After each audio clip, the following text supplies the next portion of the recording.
صلی اللہ علیہ وسلم فرمایا کہ اللہ کریم ان چھپے ہوئے پرہیزگار نیک لوگوں سے محبت کرتا ہے۔ اگر کسی مجلس میں وہ نہ آئیں تو کوئی ان کی غیر موجودگی کو محسوس نہ کرے، اگر کسی مجلس میں موجود ہوں تو ان کو کوئی پہچانتا نہ ہو۔ ان کے دل ہدایت کے روشن چراغ ہوتے ہیں اور وہ گرد و غبار والے طریق مقام پر ملتے ہیں۔ اللہ ان کی برکت سے رحمت کی برسات، رزق اور برکتیں عطا فرماتا ہے۔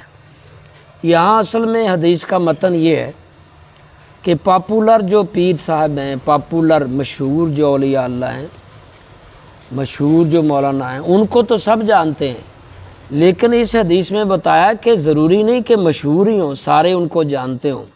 ایسے بھی اللہ والے ہیں دنیا میں جو مشہور ہونا نہیں چاہتے، تنہائی کو پسند کرتے ہیں، گوشہ نشینی میں تنہائی میں بیٹھتے ہیں۔ ایسے بھی ولی اللہ ہیں، کہیں تم ان کے ذہن میں یہی نہ رہے کہ ولی اللہ وہی ہیں جن کو لوگ جانتے ہوں۔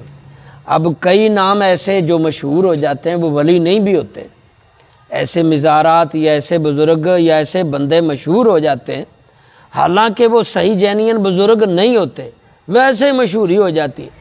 جیسے مثال کے بابا شوف، یہ مشہور ہے نا، لاکھوں مرید ہے، وہ آنکھوں سے کیلے نکال دیتا ہے، کانوں سے کرتب شوبدہ بازی۔ اب وہ اتنا لاکھوں کروڑوں لوگوں میں پاپولر ہے، کروڑاں پتی ہے، اور لوگ جو ہیں اس کو جاہل لوگ ہیں ہمارے، اکثر اتنا گفٹ کر دیتے ہیں، 20 لاکھ، گاڑی 2 4 کروڑ کی۔ میں تو حیران ہوتا ہوں، مسجد کو چندہ دینے کا بندہ نہیں ملتا، میں ڈھونڈتا رہتا ہوں کہ کوئی بندہ مل جائے کہ مسجد کو چندہ دے دے۔ مسجد کو چندہ دینے کے لیے نہیں ہے، اور اس طرح کے 2 نمبر پیروں کو اتنا پیسہ دیتے ہیں کہ مربع حساب سے ہزاروں ایکڑ۔ میں ایسے درجن بار پیر صاحبان جانتا ہوں، سارے برے بھی نہیں، اچھے بھی ہوتے ہیں، جنہوں نے پیری سے پہلے زیرو تھے، پیری کے بعد ہیرو ہو گئے، اور اتنا پیسہ کہ سوچ نہیں سکتے، اس کا آڈٹ بھی نہیں ہوتا۔ پچھلے دنوں رپورٹ میں بتایا تھا کہ یورپی باہر کے ملکوں میں 27 قسم کے ایسے پیر خانے پاکستانی ہیں جن کی کھربوں روپے ادھر پڑے ہیں، ڈالر، پتہ ہی نہیں کیسے آتے ہیں۔ تو باہر کیپ ان کی گدیاں چل پڑی ہیں۔ اب سلطان باؤ کی گدی کے جو بندے ہیں ان کے پاس پیسہ آپ سوچ بھی نہیں سکتے۔ کئی ان کی اولادوں میں شیر پالے ہوئے، ایک شیر جو ہے وہ 15 بندوں کے برابر روز کھانا مانگتا ہے، 15 غریبوں کو کھلا دو یا ایک شیر کو کھلا دو، بھی کیا ضرورت ہے؟ پیسہ نہ ہے بھائی، وہاں گراتے ہیں 5 ہزار سے نیچے پھینکتے ہی نہیں پیسہ، تو ادھر مسجد خالی پڑی ہے، کوئی چندہ نہیں۔ اللہ تیری بار ہے، واہ اللہ، کیڑی دنیا جیسی واسنے ہیں۔ دربار سے پیسہ ختم نہیں ہوتا اور مسجد میں پیسہ آتا نہیں، بھاگ جاتے ہیں مولوی صاحب۔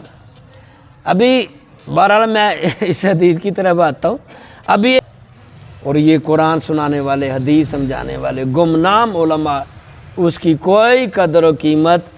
میں ایسے درجنوں بھر پیر علماء بھی جانتا ہوں جو کامل ولی ہیں، لیکن گوشہ نشیں ہیں، اپنی شہرت نہیں چاہتے وہ۔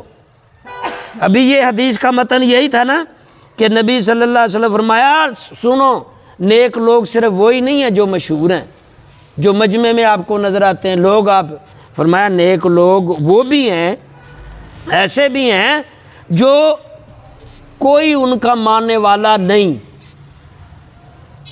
ان کے ماننے والا کوئی نہیں، اور یہ بھی فرمایا کہ ان کو پہچاننے والا بھی کوئی نہیں، اگر وہ مجمع میں آئیں یا نہ آئیں کوئی فرق نہیں پڑتا لوگوں کو۔ ایسے بھی لوگ ہیں، لیکن وہ اتنے اللہ کی نظر میں منظور نظر ہوتے ہیں کہ ان کی وجہ سے اللہ بارش برساتا ہے، ان کی وجہ سے برکتیں آتی ہیں، ان کی وجہ سے خوشحالی آتی ہے، عذاب ٹلے رہتے ہیں۔ اگلی حدیث میں فرمایا، میری امت میں 30 ابدال ہیں جو برکت سے، جن کی برکت سے زمین قائم رہے گی، سبحان اللہ، اور ان کی برکت سے تم بارش برسائی جائے گی، ان کی برکت سے تمہاری مدد کی جائے گی۔ اور یہ بھی فرمایا کہ ان کی برکت قبروں میں بھی نازل ہوگی، اور یہاں تک یہ اگلی حدیث میں فرمایا کہ کوئی نیک بندہ، گمنام نیک بندہ کسی جگہ رہتا ہو، اس کے ارد گرد 100 گھروں میں اس کی وجہ سے برکت ہوتی ہے۔ اور یہاں بھی یہ بھی دیکھو، نیک بندے کو جو بندہ خوش کرے گا اللہ کریم اس کے لیے بخشش کا ذریعہ بنائے گا، بلکہ یہاں فرمایا اس کے لیے اس کو دعا کرنے والے فرشتے پیدا فرمائے گا جو قبر میں حشر میں اس کی معاونت کریں گے